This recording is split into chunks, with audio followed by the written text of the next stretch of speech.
This is the Tanner House Museum in Aurora, Illinois. It was built in 1857 by William and Anna Tanner as a home for themselves and their 9 living children. Their family donated it to the Aurora Historical Society in 1934, and we have operated it as a museum ever since. A house museum is more than a place to admire interesting architecture and construction and to view antiques. It is a place to literally get inside history and culture. As summer fades to autumn, the trees grow bare, crops are cut down, and darkness and cold begin their long, long reign until spring. No wonder that in ancient times people struggled with their desire to hold on, not just to hold on to the sun, but their lost loved ones lying unreachable in the cold ground. We are the inheritors of many legends and practices related to the change of seasons.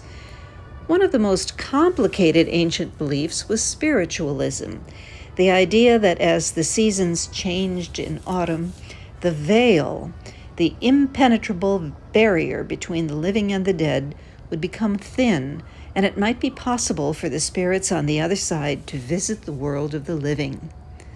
You know how this is lived out today.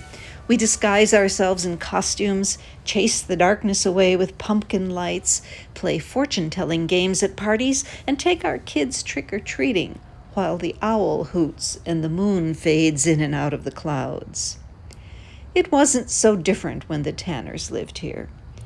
You can see a longer video about Halloween at the Tanner House at our website, aurorahistory.net.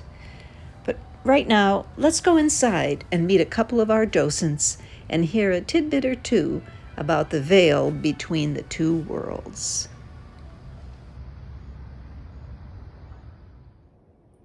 I'm Tina Fewer, and I am in the parlor of the Tanner House. This is the most elegant room in the house, and it was often used for special occasions and special visitors.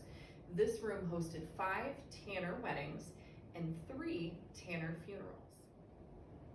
Spiritualism, the belief that the spirits of the dead could be contacted by the living, was all the rage in the middle 1800s. Imagine this room on a gloomy night with gas lamps flickering and a new widow crying and sad over her dear departed husband. This is the perfect location for where a seance would occur. Over the years, we've portrayed such a scene throughout our dramatic tours during Halloween. There were many other traditions involving death and mourning, including covering mirrors, picture frames and musical instruments, and stopping the clocks at the time of death, as well as decorating with evergreens, which were for eternal life, and wheat for the Lord's harvest of the faithful soul. You'll be seeing some examples of those next. Hello, I'm Spiros Kaliopoulos, and I'm a docent here at the Tanner House. I am sitting here in the library, which William Tanner used as his office.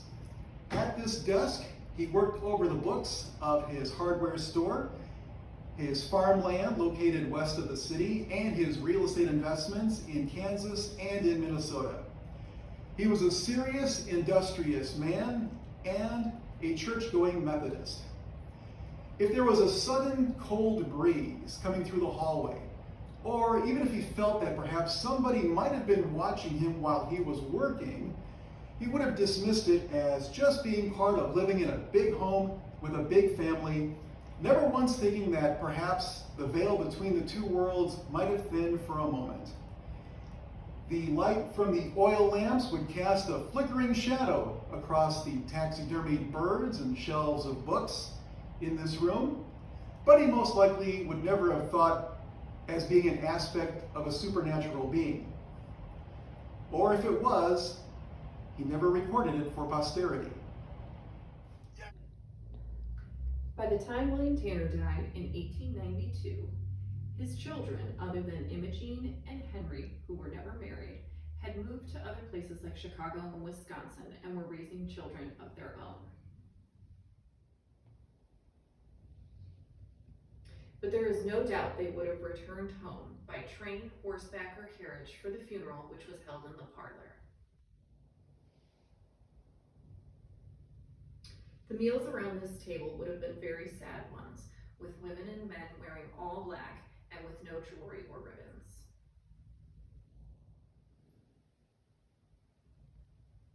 It is even possible that the Tanners would have had a dumb supper, which is a silent gathering wherein the head of the table chair is left empty, which is for the spirit of the departed.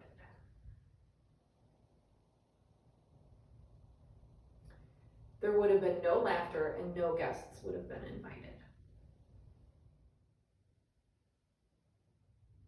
At a dumb supper, not a word was spoken, but each participant would write a note to the departed.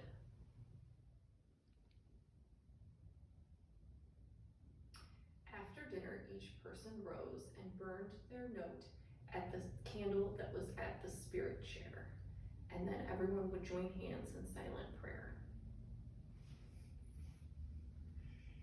I'm standing here in the kitchen, which would have been a very gory place in the era following the Civil War.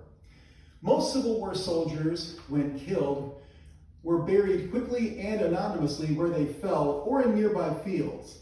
Now, while this was a practical thing to do, it deprived the grieving families of certain knowledge of their fate, not to mention a gravesite to visit.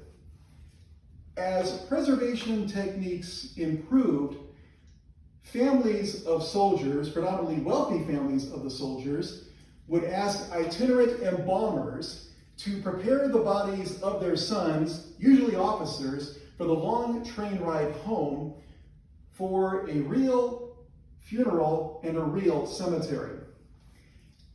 After the Civil War, but before development of places specialized for the preparation of a funeral, the body would be brought to a kitchen like this, drained of fluids, washed, and then injected with embalming fluid. Following that, the body would then be taken to the parlor for the eventual funeral. There are so many more things to talk about here at the Tanner House. But for now, let's stop at the back porch, where on Halloween night, beggars and children might arrive to beg for soul cakes, special treats, in return for which they would promise to pray for the souls of the dearly departed of the household. Just remember, when a child in an imaginative get-up rings your doorbell on Halloween, those costumes were originally meant to disguise them from spirits who step through the veil on this special night and walk abroad harboring intentions you can't be sure of. Until we can meet in person at the Tanner House, we wish you the very friendliest of encounters with everyone you meet. Perhaps you'll come visit us at our website, aurorahistory.net.